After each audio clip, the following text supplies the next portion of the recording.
The music of Tori Amos will pop out at you on the radio. I think it's perfectly clear we're in the wrong band. Her songs can be dark, sardonic. So I want to go this way, trust. Many of the songs seem simple, but only at first. Wake up, Mr. Microphone. That's a song called Space Dog. Tori Amos writes about being a ghost, and she has a new irreverent hit song about God. God, sometimes you just don't come through. And she is well known for a song about having been raped. She wrote about driving around at 5 a.m., can't go home, far from sleep. The song is quiet, just her voice remembering.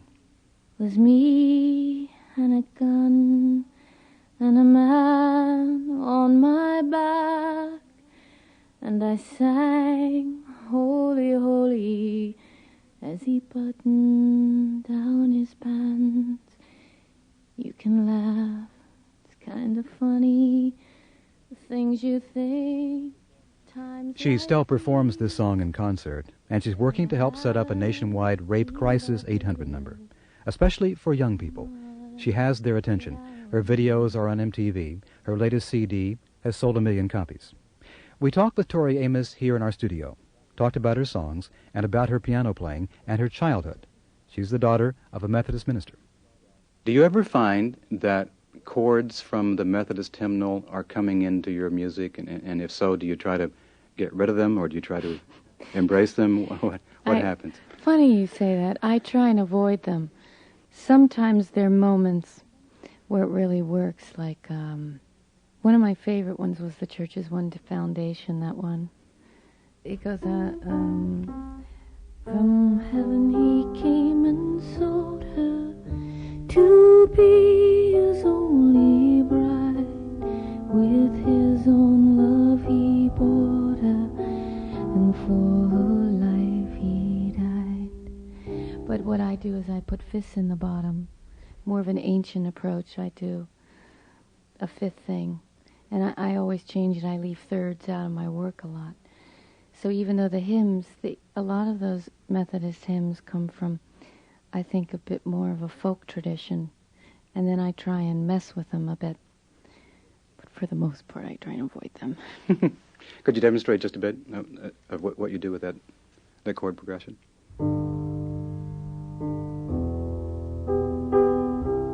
So we could do a jig over it, actually, like a Scottish thing.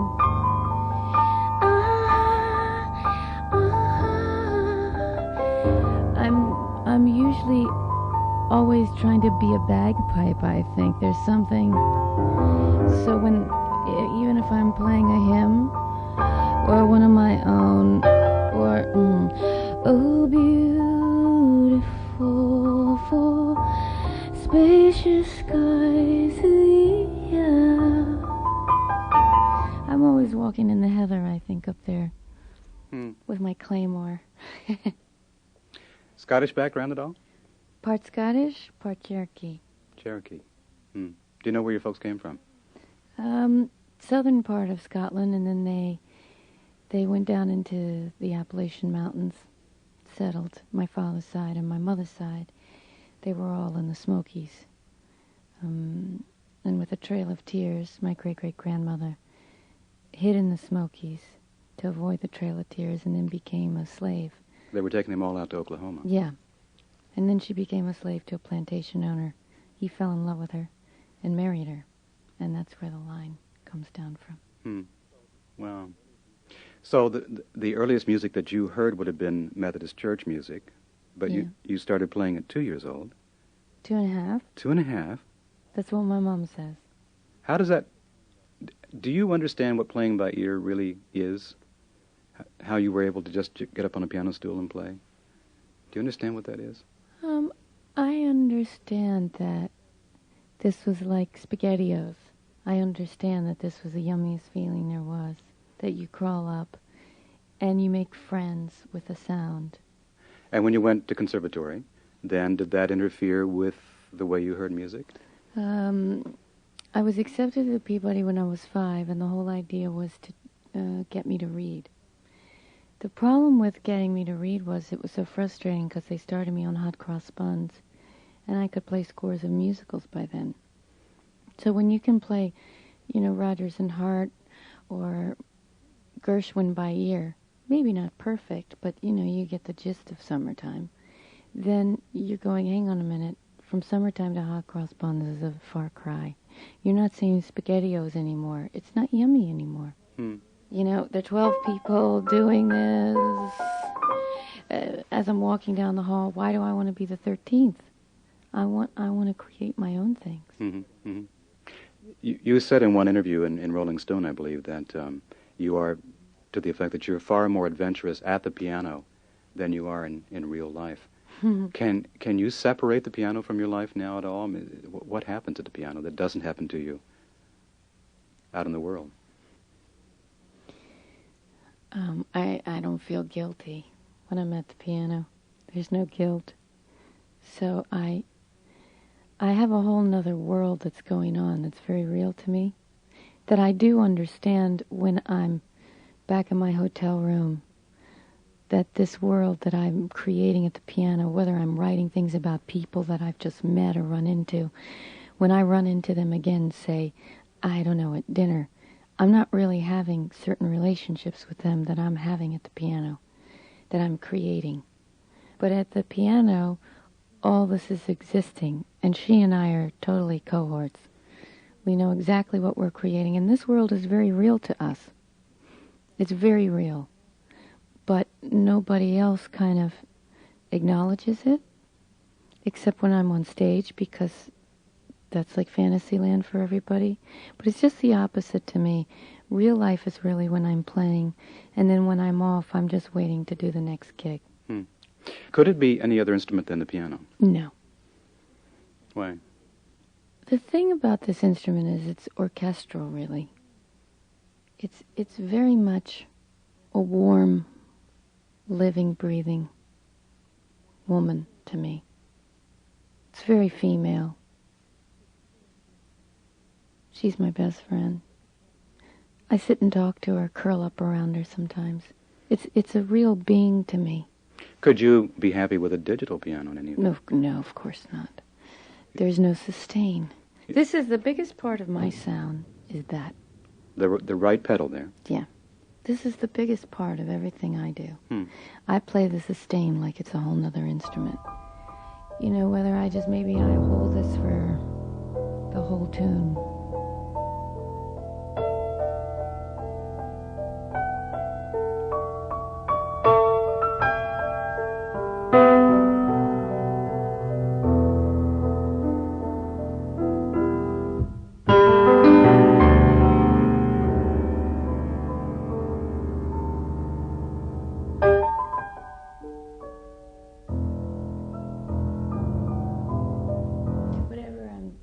The sustain is very much a part of my work. So, electric pianos also, they're not living, breathing things. I mean, it's all about the breath, also the air. What sort of response does the song from the new CD about God, what sort of response does that provoke at a concert? Oh, it's mayhem. Really? Well, the funny thing about God is that, Top 40 radio wouldn't touch it in this country, but it was #1 at alternative radio in this country for a few weeks. And it's completely questioning the way that the patriarchy has run things. And it's my little seduction of the G-man. And I'm not talking about the Great Spirit necessarily. I'm talking about the force that has controlled Judaism, Islam, Christianity, etc. That whole energy is from the same place, that controlling male force. That's what I'm going after.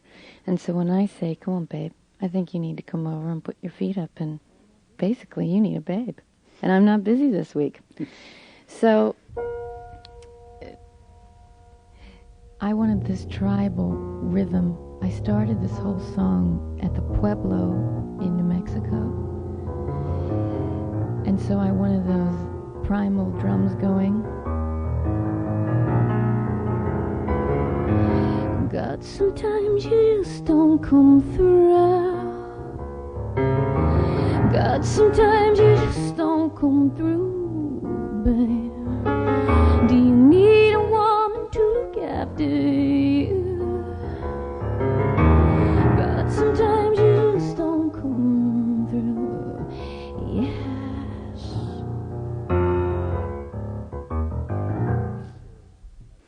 When you were at the age of some of the people in the audience who come to see you, some of the young people, was there anybody performing when you were very young who you could look to and say, I don't know, it could have been Joan Baez, Judy Collins, somebody like that? Joni Mitchell. Joni Mitchell? Was it Joni Mitchell? Always, Yeah. always.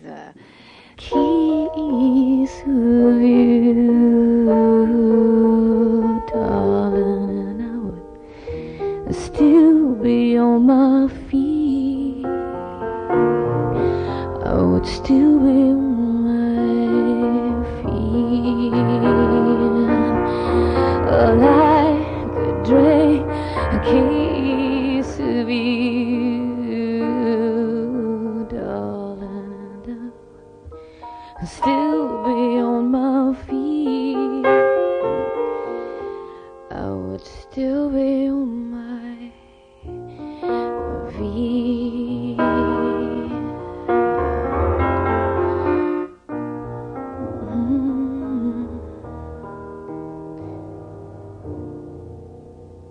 Always, Joni. You know, I'd listen to her and go, God, she said things I would give anything to say. You know, you'd want to give a tape to somebody and go, this is what I've been trying to say for 4 years. Right, right.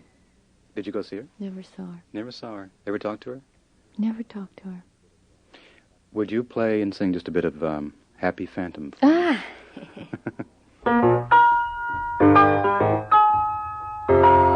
And if I die today, I'll be the happy phantom, and I'll go chasing the nuns out in the yard, and I'll run naked through the street without my mask on, and I will never need umbrellas in the rain.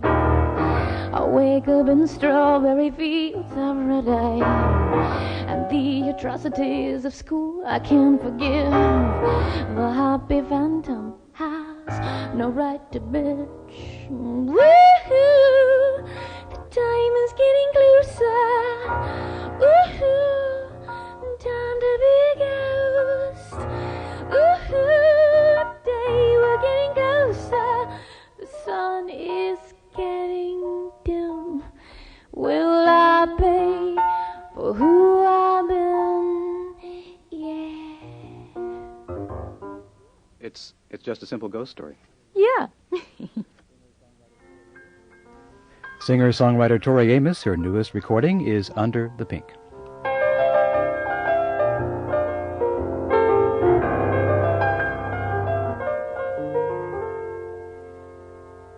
It's All Things Considered.